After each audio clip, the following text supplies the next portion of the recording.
We are now standing in front of the site where George Floyd was actually murdered. And there's signs all over that are reminding us of how much this is a sacred space.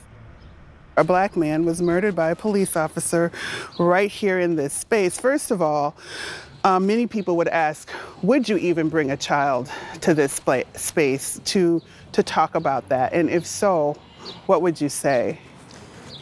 Yeah, so it's a hard space to come to. I think that I would definitely come without children first if you haven't been here before. Yeah. I think that would be important to be able to be present for a child when you brought them here. Yes. So to come here to process it, it will still feel heavy every time you come.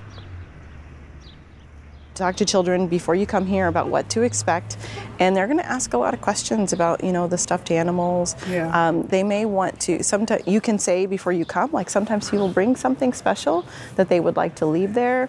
Tell them about what the space is. Tell them a little bit about what happened, that someone died here, someone killed them, and it was, a police officer. And there are images in some places of police officers here. Correct. So yes. They may recognize those images. Exactly. So yeah. I think having a conversation about the job of police. That's really good. And I also want to point out that the conversation you have might be different if you are a parent of color or parenting a child of color, right. Than a white parent or parenting a white child.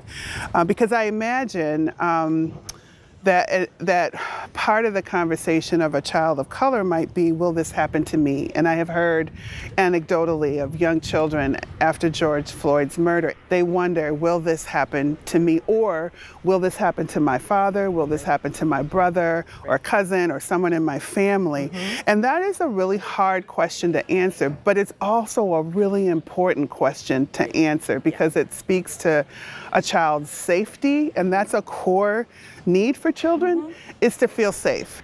When I answer that question, I have to be truthful, yes, but also hopeful. In the world, we have to think about how we navigate, and so we have to share that with our children. And if you are a white parent or parenting white children, the conversation shifts. The white families that I know have found it really important to have the conversations about, how we have this, this sign in our yard that says like Black Lives Matter, and we talk about how we love people that look all sorts of different ways. We're gonna go to a place, and what happened there wasn't what we believe is true of the world, but someone else, hurt someone, and this is what happened, right? And so you figure out a way that makes sense with the context of your child's background. And one thing that we can now say, at least, is that the officer that did this went to prison. Correct. So what happened here, he did something that he was not supposed to do. People agreed this was wrong, and he has to go to jail.